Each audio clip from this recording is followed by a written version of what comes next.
selamat pagi anak-anak. Hari ini pembelajarannya masih mengenai numbers. Numbers itu yaitu angka. Nah, angka yang dipelajari di kelas 4 adalah dari 1 sampai dengan 1000. Angka-angkanya itu kalian sudah pelajari ya. Jadi, ketika kalian melihat buku paket kalian sudah tahu kalau angka dari 100 misalnya mau ke 101, tinggal tambahkan saja 101, 102, 102.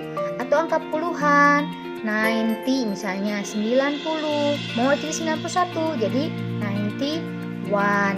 Dan selanjutnya mudah sekali untuk angka-angka.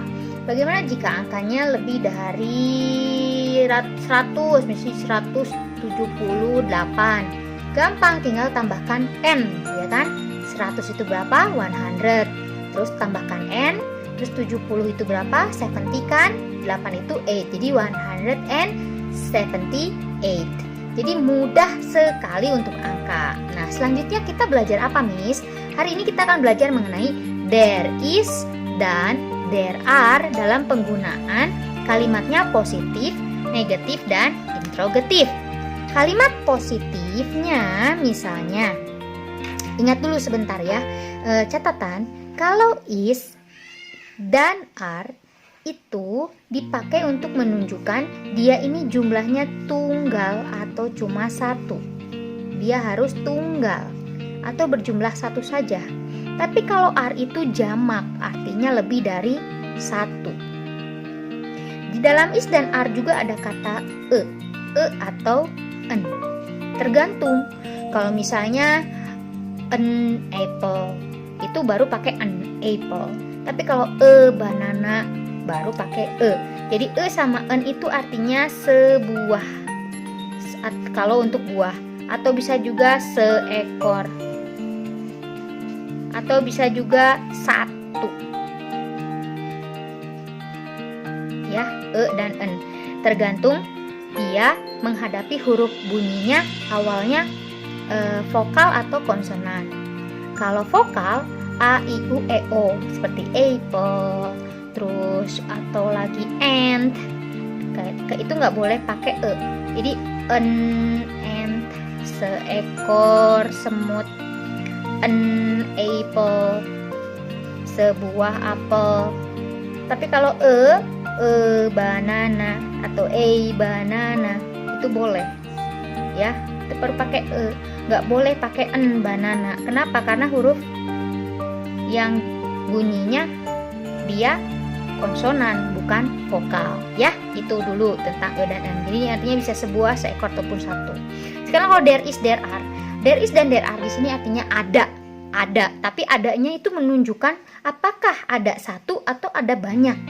Misalnya ya, untuk kalimat positif, there is a animalnya apa ya? Misalnya animal, there is a dog. There is a dog. There is a dog. Bagaimana ketika dia berubah menjadi negatif? Ada seekor anjing. Berarti kalau negatifnya tidak ada seekor anjing. Berarti tinggal tulis lagi. There is not, tambahkan not. Biar disingkat tinggal aja n sama t pakai apostrof. Ya, ada tanda koma di atas. There isn't a bird. Ya. Ada seekor anjing. Tapi kalau negatifnya tidak ada seekor burung.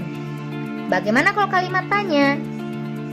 Is-nya ini pindahkan ke depan. Is there? Misalnya dia mau nanya, is there a dog? Apakah ada seekor anjing? Nah, tinggal dijawab. Ini jawaban penting sekali. Kalau dia sudah kalimatnya adalah diawali dengan to be, kalimat tanyanya, maka jawabannya singkat. Jika iya, jawablah yes. There is, atau yes there is a dog. Tapi kalau misalnya dia tidak ada, no there is isn't. Seperti itu. Kembali lagi ya. Kalau kalimat positif itu tidak ada notnya di sini. There is a dog. Ada seekor anjing. Kalau negatif, namanya negatif artinya tidak ada. Berarti there isn't a bird. Jadi di sininya isn't, dari kata is tambahin not jadi isn't. Tapi ketika berubah jadi kalimat tanya, si is-nya dipindahkan ke sini. Is there a dog? Kalau iya jawabannya yes there is. Kenapa pakai there is? Di sininya kan there. Terus kembali is. Di sininya is, harus is lagi. Tapi kalau tidak ada, no there isn't. Is nggak boleh is lagi, tapi harus jadi is not karena negatif jawabannya. Seperti itu. Oke? Bagaimana dengan are?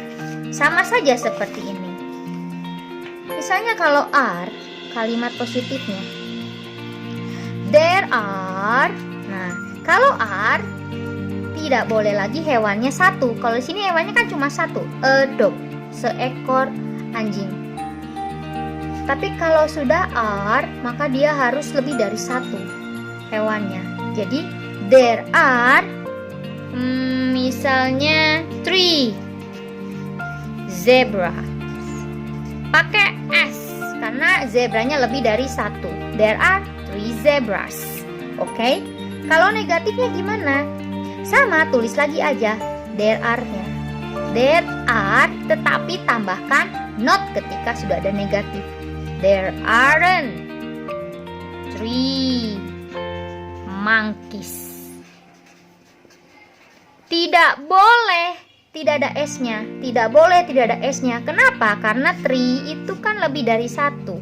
Kecuali kalau dia there is a zebra, baru dia gak pada S. Tapi karena dia ada 3, hewannya pun harus lebih dari satu, harus jamak. Jadi there aren't 3 monkeys. Interrogatifnya, are-nya pindahkan. Are there 3 monkeys? Ya kan? Are there 3 monkeys? Jawabannya, the answer is, jika iya, bagaimana cara menjawabnya?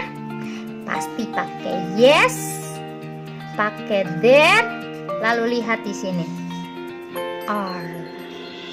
Tapi kalau jawabannya tidak ada, no, there aren't.